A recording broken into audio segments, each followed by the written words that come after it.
Cette conférence va maintenant être enregistrée. Bonjour tout le monde, vendredi 19 octobre 2018, point bourse du jour. Séance de repli hier sur l'ensemble des places. Aux États-Unis, le Dow Jones et le S&P 500 perdu autour de 1,20%. Le Nasdaq a sous-performé, terminant en baisse de plus de 2%. La baisse a été modeste sur le CAC hier, moins 0,55. Donc le futur échéance novembre est actuellement à 5127 points, donc c'est l'échéance cet après-midi à 16 heures. Donc on travaille le contrat échéance novembre de code FCEX8. On cherche à vendre sur des rebonds, chose que l'on a pu faire hier. Donc en bas à gauche de votre écran, je vous ai affiché le contrat futur octobre, puisque hier c'est sur celui-ci que nous intervenions, avec des ventes à plusieurs reprises dans cette zone de 5173, donc 5170. Sur le trade du jour, on a proposé 73,5 à la vente, c'est ce que nous avons joué, qui a parfaitement fonctionné. C'était le plus haut du jour avec des rachats sur différents niveaux. Et en ce qui me concerne, je me suis racheté jusqu'à 5090 le soir. Donc très belle semaine de trading, une volatilité intraday très intéressante, un biais, donc une tendance qui reste baissière. On profite de chaque rebond pour vendre, considérant qu'il s'agit de rebonds techniques. Et avant, de toute façon, la zone des 5260-65, on ne peut pas envisager d'amélioration durable. Donc, on continue de vendre systématiquement. Alors, c'est vrai que 5260-65, ça fait un petit peu loin pour une première remise en question. Alors, ce qu'on peut être amené à faire, c'est acheter les calls. Donc, justement, en prévision, à un moment donné, d'un rebond en technique qui pourrait, pourquoi pas, se poursuivre. Pour pas être pris au dépourvu, on peut très bien acheter un petit peu de call. Donc, par exemple, des 5250 échéance novembre, ça vaut pas très cher. Autour de 30-35, donc c'est quelque chose qu'il faut regarder. Pour aujourd'hui, eh bien, on cherche à vendre, donc bien évidemment, le contrat échéance novembre qui est en haut à droite de votre écran. Donc, on peut vendre dans cette zone de 35-40. Au-dessus, on retrouverait la zone des 55-60. Donc, on a une ouverture qui est plutôt pas mal avec un premier repli derrière le marché a progressé. Donc, on est en reprise par rapport au niveau d'hier. Donc, hier, la clôture n'était pas terrible.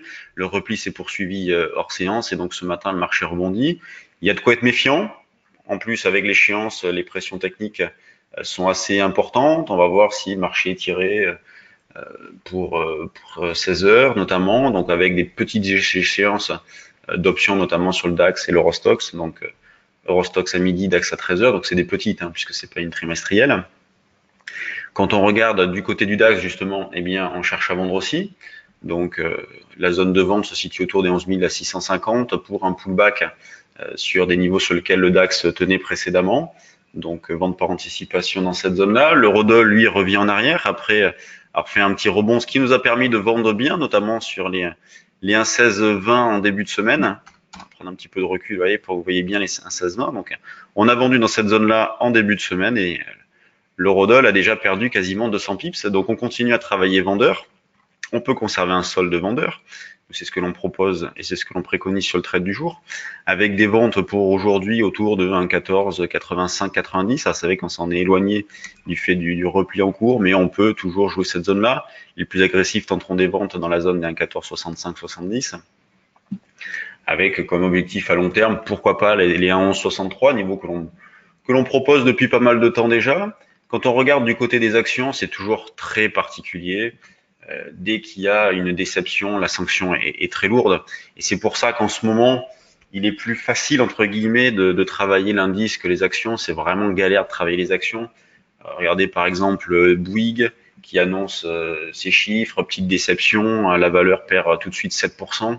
Donc tout se fait dans la violence, tout le monde va dans le même sens au même moment. À une époque, on avait des réactions sur plusieurs heures, plusieurs jours. Là, c'est vraiment en quelques secondes à l'ouverture. Donc moins 7 pour Bouygues. Michelin qui a sorti ses chiffres, donc le groupe signale une baisse de la demande de pneus en Europe de l'Ouest et en Chine et s'attend à un T4 plus faible. Voilà, ça ne plaît pas, moins 5,5. On regardera Sopra Steria aussi qui a sorti ses chiffres tout à l'heure, c'est une cata. Elle est en baisse de quasiment 20%. Quand on regarde donc les autres valeurs du CAC, la plus forte hausse c'est ST Micro. On a Airbus et Total qui se comportent plutôt pas trop mal. Safran qui se reprend aussi un petit peu. Le VMH qui stabilise donc, qui a comblé son gap ici et qui stabilise depuis. Donc bon, de la régularité en dehors des réactions aux chiffres. Donc pour l'instant, il n'y a pas de dégagement marqué de position, juste des ajustements par rapport à des résultats, mais quels ajustements avec des variations qui sont très très importantes. Donc moi je préfère me concentrer sur les indices dans cette phase-là, c'est beaucoup plus facile entre guillemets, je le répète, on arrive à accumuler beaucoup plus d'écart sans se prendre la tête en mettant des options en face. Voilà, on peut être dynamique et on n'a pas le risque d'arriver un matin avec un CAC qui perd 10%. Voilà, c'est lissé sur 40 entreprises. Les variations sont beaucoup plus modestes, mais il y a des choses intéressantes à faire. Donc, je vous parlais de Sopra Steria tout à l'heure, donc révision à la baisse de ses prévisions financières, fortement pénalisé pour son activité de banking software. Et on a Sopra donc qui perd 18%. On retrouve donc Bouygues et Michelin dans des volumes très importants. Vous voyez, par exemple, si on revient sur Michelin, le volume est quasiment de moitié. Là, il est 9h24. La valeur a déjà fait quasiment la moitié de son volume de toute la séance d'hier. On a Darty qui explose ce matin, donc 17% de hausse. On a Visiomed qui est pas trop mal aussi à surveiller. On pourrait déclencher des petites impulsions haussières au-dessus de cette zone-là. Pour l'instant, c'est un peu trop tôt. Donc, une majorité de baisse dans les valeurs qui bougent avec du volume. C'est pas une très bonne chose. Et donc, de fortes variations sur quelques valeurs du CAC et notamment sur Sopra Steria. Sur ce, eh bien, on cherche toujours à vendre le CAC, le DAX et l'Eurodoll. Pour l'instant, la tendance est baissière partout, mais sur les indices US aussi, c'est baissier.